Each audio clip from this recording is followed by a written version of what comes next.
Welcome to the Boxing Gossip channel. Thanks for tuning in. If you haven't done so before, please take the time to subscribe so you can check out all of my other videos. This video will serve as my post-fight review of Billy Joe Saunders versus David Lemieux. My belief is that last night we witnessed a masterclass in a boxing ring. I've been following Billy Joe Saunders for a long time. Long-time viewers of this channel will know that I've very much been on the Billy Joe Saunders train from the early days, prior to his wins against Chris Eubank Jr. Billy Joe Saunders is a fighter I've always believed in, and is always a fighter who I considered to be a world-class talent who would make it at the top of the sport. Last night, for me, saw the culmination of his career to date. It represented a new peak from Billy Joe Saunders in terms of his performances to date, and it established himself as a guy who very much deserves to be in the conversation with the elite at middleweight. You know, middleweight's a weird division. You've kind of got Triple G, Golovkin, Saul Canelo Alvarez, and then you've got everyone else. And everyone else is still a strong division. You know, names like Saunders, names like Jacobs, names like Lemieux. But in doing what he did last night, you know, for me, Billy Joe Saunders put himself somewhere between that world class and that elite, and really sent a message that his name, when we're talking about the best fighters at middleweight, deserves to be said in the same breath as Golovkin or Canelo. Now, I'm not necessarily saying he deserves to be considered superior to those guys. I'm not necessarily saying that I'd pick him to beat those guys. What I am saying is that performance, that level of form, that class he showed in there last night puts him in the conversation. Let's talk about the fight. I scored the fight 118 to 110 in favour of Billy Joe Saunders. I thought 117, 111 was borderline acceptable, dependent on, you know, how you scored certain rounds. I also think the 120, 108 scorecard turned in by one of the judges was acceptable as well. I think you can make a perfectly conceivable argument that Billy Joe Saunders whitewashed David Lemieux. And to be fair, the scoring was absolutely bang on. One judge, 120, 108. One judge, 118, 110, same as myself. One judge, 117, 111. Fair judging. You know, credit to the judges involved. And, you know, let's hope we see more of these cards, more of these fair cards in big fights. Because when we've been discussing boxing in 2017, usually when I sit down to do videos of this nature, the first point that we have to get to is the controversial scoring. So it's nice not to have to do this in this particular video. From the first round, Billy Joe Saunders was dominant over David Lemieux. And David Lemieux is someone I consider well in the top 10 at middleweight. Probably on the peripheries of the top 5. You know, certainly top 6 or 7. You've got Golovkin and Canelo. You've got Saunders and Jacobs. And then you've got names like Charlo.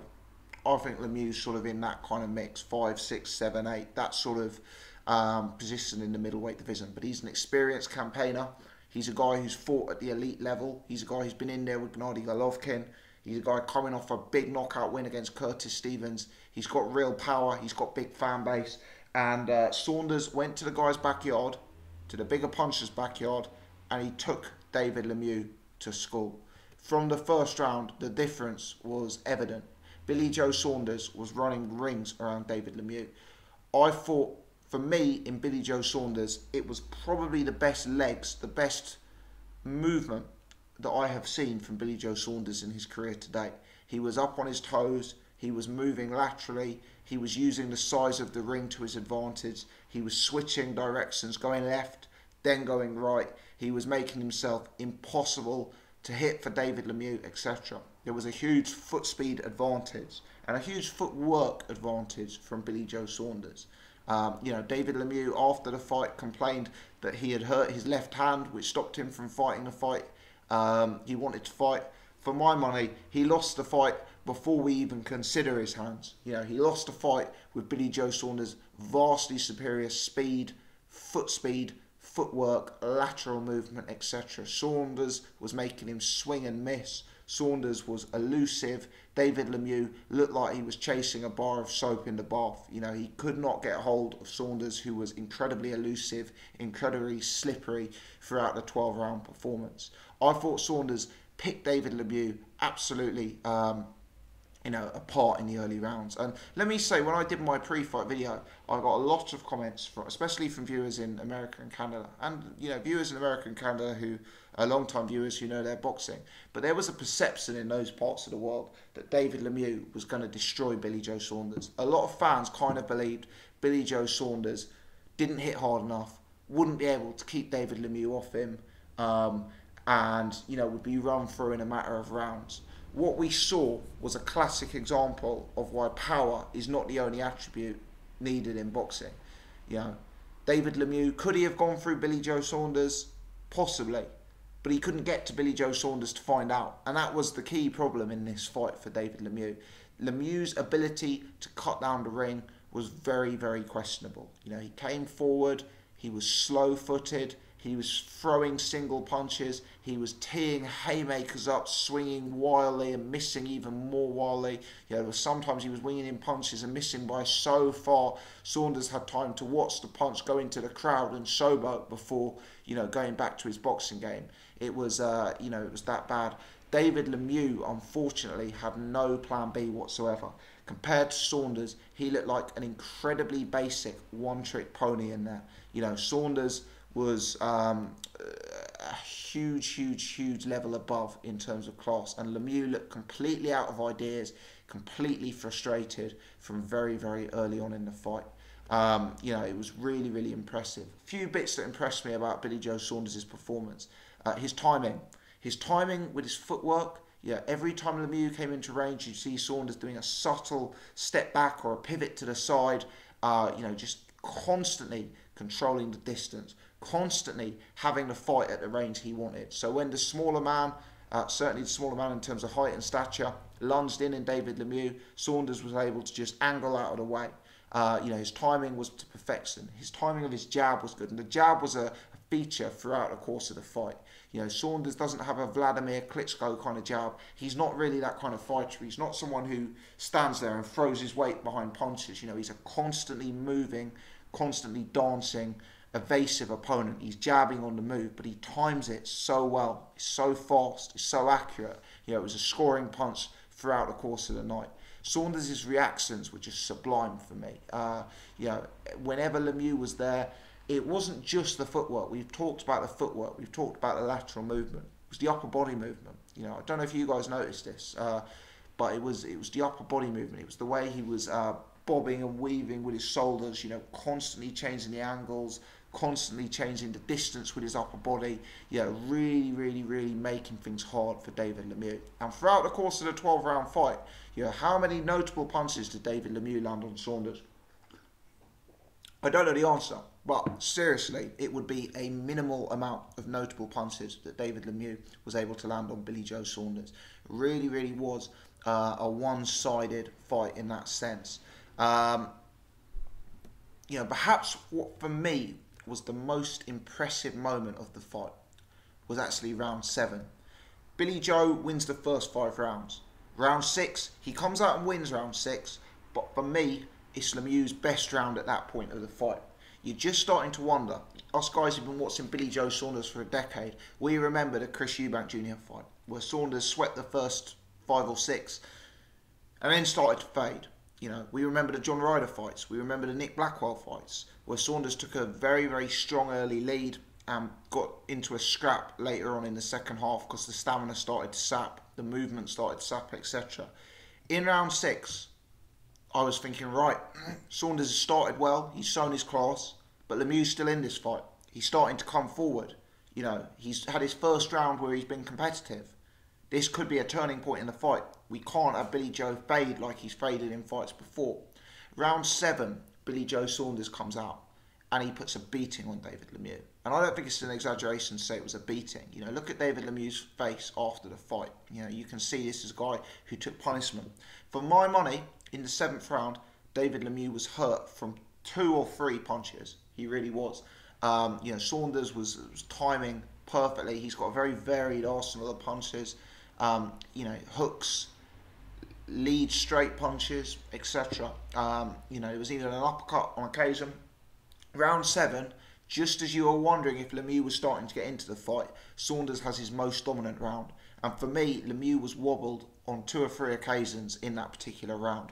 Saunders showed great maturity, he showed great restraint, and he didn't go in for the kill. You know, he knew he was in against a wounded animal, a very, very dangerous opponent, an opponent with a feared punching record, and as a result, he decided to stick to his game plan, show his maturity, and remain elusive. It really was, great to see from Billy Joe Saunders. That round 7, had that been the Billy Joe Saunders of 2 or 3 years ago, I do not believe that round 7 would have happened. I believe Lemieux would have started the charge in round 6 and would have continued to build on that round 7 and 8.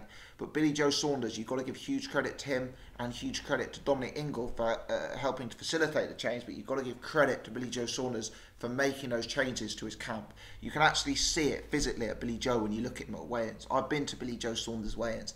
This was the leanest, this was the strongest I've seen him look at a weigh-in. He's clearly taken his training seriously. He's obviously been a guy with weight problems and discipline problems outside of the ring. You know, under his new regime, under working with Dominic Ingle, those problems seem to have dissipated to a large extent. You know, I always thought Billy Joe Saunders' stamina was an Achilles heel. You know, I always thought it was just going to be a feature of Billy Joe Saunders' fights forevermore. Potentially, in working with Dominic Ingle and in making these changes, he's got rid of that as a problem. People are saying he gassed round 11, 12. You know, I'm not sure I agree with that. Sure, he was more tired in round 11, 12 than he would be in round 3 or 4, but so would anyone be. I actually think in rounds 11 and 12, rather than him being tired, he looked to adopt a more safety-first approach. Look, he knew he was not going to stop Lemieux at that point. He knew he was en route to an extremely one-sided decision. You know, he was away from home, fighting a big puncher. I think he looked to adopt a safety-first approach, like Floyd Mayweather did in some of the last rounds in his fights. You know, look to keep distance, look to move, don't look to engage. I'm not so sure that was Billy Joe being tired. I think that was a tactical decision. You know, Saunders' stamina was the best that I have seen from him in his career to date. You know, and credit needs to go to him and Dominic Ingle for that, because frankly, that was the biggest problem Billy Joe Saunders had in the ring, was that fact that he just faded halfway through. So, I give him huge credit for that. You know, we look at that performance of Billy Joe Saunders, and I said this in the pre-fight video, Billy Joe Saunders has a really underrated resume. You look at his resume now for a 28-year-old fighter, David Lemieux, Andy Lee, Chris Eubank Jr., you know, there was that whole streak of undefeated names he took on in Great Britain. He absolutely schooled Spike O'Sullivan, who won last night in the undercard. You know, that looks like good form in hindsight. The Eubank form, how good does that form look now after Eubank's recent wins, etc.? Saunders is a strong resume, and based on that performance, you know, I'm not just talking resume, based on the eye test and the dominance he showed against David Lemieux, he's one of the best fighters in Britain. Look, we're in a kind of transitional phase in terms of British boxers. Names like De Gale, names like Frampton, Tyson Fury, Jamie McDonnell, Amir Khan, Kell Brook, you know, these are names who you sense potentially, you know, they've either had problems, they've lost recent fights, they've been out of the ring. Even names like Lee Selby, George Groves, you know, there's been some question marks over their recent performances. Obviously, you've got guys like Anthony Joshua at the top of the sport, but Billy Joe Saunders is one of the best fighters in Britain. He really is. And at 28 years old, he can probably continue to be a world-class fighter for several years to come. He's got a lot left to offer. And the improvements he's showing, these fights are not becoming grueling fights for him. You look at his last 2 fights, Willie Monroe, David Lemieux, those haven't been tough fights. He hasn't had to go to war in them. He hasn't taken beatings in them. He hasn't taken punishments in them. Hopefully these are not fights that will shorten his career dramatically. You know, Saunders needs to be considered in the conversation of the top fighters currently active in Great Britain at present. As good as Saunders was, I have to say, David Lemieux's performance was woeful. It was very disappointing. He was basic as hell. No plan B, winging in single punches, no adaptation, you know, just awful at trying to close down the distance. He should have known what Billy Joe Saunders was going to do. Billy Joe Saunders, we kind of know what he brings to the ring. Why had he not come up with some sort of game plan to deal with that? Why could he and his corner not vary anything in the second half of the fight? Why did they just continue with the same losing formula over and over again? As good as Saunders' performance was, got to say it as I see it, and Lemieux's performance was just as bad as Saunders' performance was as good. But Lemieux's performance being bad, some of the credit for that has to go to Billy Joe Saunders, because Lemieux afterwards, bitching and moaning about his left hand, you know, for me, the problem wasn't his left hand being hurt. The problem was that he couldn't touch Billy Joe Saunders. And yeah, had his left hand been as solid as ever, he still wouldn't have touched Billy Joe Saunders. So, you know, he couldn't get into range, he couldn't get into position, he couldn't set himself to land those punches. He was just dealing with a far, far, far superior fighter. You know, I look at Billy Joe Saunders now, he's 28 years old, he's probably coming into his prime, he's coming into his peak. You know, I look at the way he moves, sometimes I'm seeing a bit of the Selby brothers in him. Certain things last night, I was seeing Sage of Joe Calzaghe in there. You know, they're very different fighters, but there's certain things you can say, the combinations, the hand speed, the stance, you know, there's some similarities between them. The other thing I'll say is Billy Joe Saunders does have a little bit of power. He's known as this, you know, absolute feather-fisted puncher. Now, don't get me wrong, he's no knockout demon. His knockout ratio confirms that. He clearly doesn't punch like a Golovkin or a Canelo. But Billy Joe Saunders has a little bit of power. You know, he's not a feather-fisted fighter. He's not someone who's completely without power. Cast your mind back to that Andy Lee fight. You know, look how hurt he had Andy Lee. I think he could have got David Lemieux out of there if he had had a different tactic.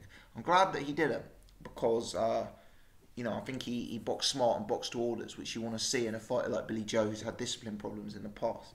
But Saunders has some sort of power. And, you know, I thought his power had the potential to trouble David Lemieux in this fight, and I think that perception that Saunders has nothing to keep an opponent off them needs to change. Sure, I don't expect him to go in there and wipe out Golovkin, you know, I'm not suggesting for one moment that's going to happen, but I think he's got enough to keep someone honest, and I think he's got enough to stop people just walking through his punches like a lot of people were suggesting in my comments section pre-fight.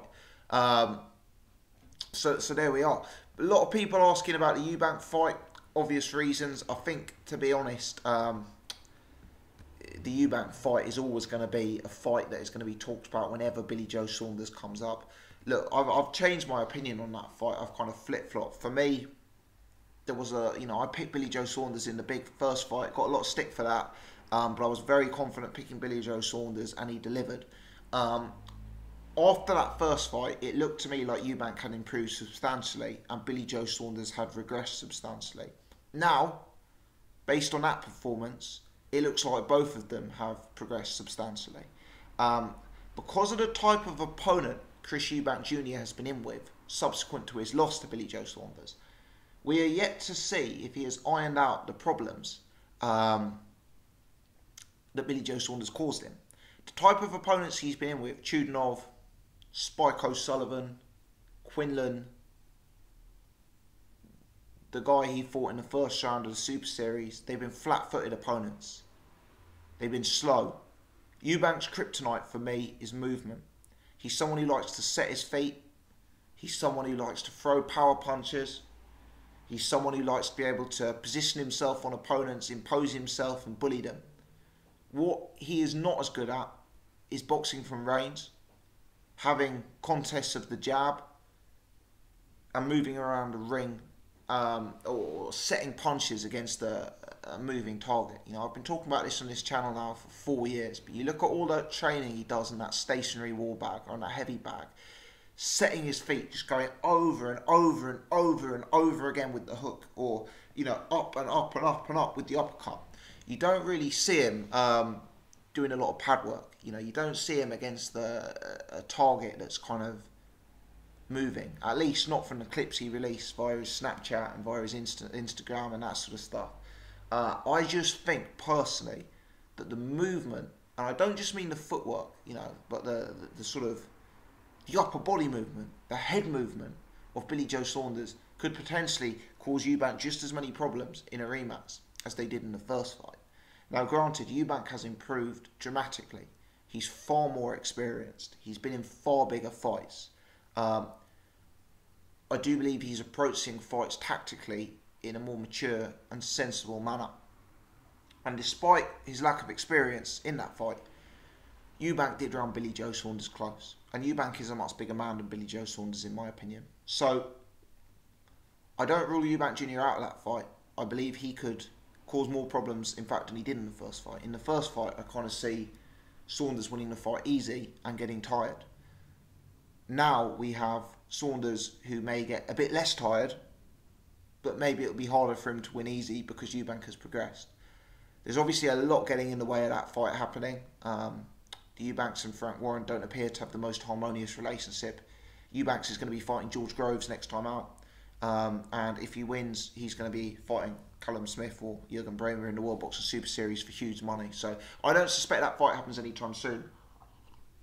What I will say is the Groves fight is interesting because whilst Groves and Billy Joe Saunders are very different types of opponents, Groves has certain attributes which will help establish whether or not Eubank has ironed out issues that appeared to be present in his game from the Saunders fight. So, you know, Groves has movement, Groves has range, Groves has a jab, etc. So he's going to provide a much stiffer test than a flat-footed opponent like an Arthur Abraham, for example. So I'm not saying if Eubank smashes through Groves, he smashes through Saunders, but it may give us an insight as to whether Eubank has improved at dealing with a moving target. It depends just how mobile George Groves is. We shall see. So, Saunders after the fight was talking about fighting Canelo, fighting Golovkin. Clearly they're the biggest fights out there for him at middleweight. You kind of get the sense listening to Billy Joe Saunders that he has a huge amount of self-belief and he wants to test himself at the highest level. You know, clearly he wants to earn a pound note, as we all do. But he genuinely wants to see if he's got what it takes to mix it in that sort of class. And based on last night's performance, I think it's an open question. You know, I listened to the video that was put up by my good friend and YouTube colleague, Ultra Tech Sports, and Ultra very much appeared to have the opinion that at this point Golovkin would start as a big favourite over Saunders. And I understand that. What I would say is when I look at Gennady Golovkin, I see a fighter in decline. He's old. He's older for a professional boxer. He's had a lot of fights. He's been in increasingly difficult fights more recently. You get the sense that he's just losing that top 5% out of his game. I look at Billy Joe Saunders as a guy who is coming into his peak. Maybe going to be in his prime in 2018, 2019. I look at a guy who is 10% more of a fighter than he was 2 years ago. The momentum is shifting. Golovkin, I think his trajectory is stable, potentially in decline. I think Billy Joe Saunders' trajectory is very much upwards. Now, we can talk about trajectories all I like, but the truth is Golovkin's been performing here, Saunders has been performing here. So even if Golovkin's trajectory is downwards and Saunders' is upwards, it's kind of unclear if the two have yet met. But I think it's an open question how Saunders does against Golovkin. And I give him a very, very strong chance in that fight. Golovkin is a slow fighter for the elite. For the class Golovkin is, he is surprisingly slow. And whilst he has got an elite jab, whilst he is elite at closing down the ring, I do believe that Billy Joe Saunders' movement, Billy Joe Saunders' awkwardness, and sort of swift, instinctive reactions and defensive movements can test an ageing, slightly slower Golovkin. As for Canelo Alvarez doesn't have the fastest feet. He's a far more advanced fighter than David Lemieux. But I do think, yet again, Saunders' movement would be a big problem for Canelo. You know, you look at that Islandi Lara fight, you look at the Austin Trout fight, hell, you look at the Floyd Mayweather fight. Even look at the Amir Khan fight for the first couple of rounds of that one. Canelo, you can take rounds off Canelo by moving, by keeping him at distance, by jabbing. You know, he is not instantly fast on his feet. He's good at moving into range, he's good at timing, he picks punches at the right time. But Saunders is so elusive. You know, I think Saunders is now competitive. I think there's now a established top three, and you can include Danny Jacobs if you wish. You know, he's very much at that sort of level as well. He took at least 5 rounds off Golovkin. At least. So you've got an established elite four. Look, it looks like Golovkin and Canelo will rematch. If Golovkin is to lose, he's going to be an unattractive fight because he doesn't bring the marketability of a Canelo. He doesn't bring the fan base of Canelo, and he's a very, very dangerous opponent. So if Golovkin's to take a loss, he'll probably fall into the category of too much risk for too little reward. The Canelo fight is probably a dream fight for most fighters. You know, huge payday. Canelo is still viewed in quarters as a beatable opponent, especially for a mover. The difficulty with Canelo is the judging that has been associated with the majority of his career. And for a guy like Billy Joe Saunders, who doesn't tend to spark opponents out, who relies on going to the scorecards, you know, even Floyd Mayweather, who put in as dominant performance against Canelo as Billy Joe did against Lemieux, even Floyd Mayweather only escaped with a majority decision. So, you know, if that's happening to Floyd Mayweather, how much confidence would you have on the judges scoring a fight to Billy Joe Saunders away from home in front of 90,000 Mexicans? You know, tough ask that. But I think Billy Joe Saunders is at a level now where he is putting in performances which means he can be competitive with those guys. And for me, they're fights that I would find extremely interesting and would really, really like to see. Huge amount of earning potential out there for Billy Joe Saunders. He's a 28-year-old man. The Golovkin fight is box office. The Canelo fight is box office. The Eubank Jr. fight is box office. Future moves to super middleweight, I wouldn't like to see personally. I don't think he's big enough for super middleweight, but certainly there's substantial earning potential at super middleweight with some of the names that are currently active in Great Britain and globally in that division. Let me know your thoughts, guys. In summary, a seminal moment for Billy Joe Saunders. A new peak to his career.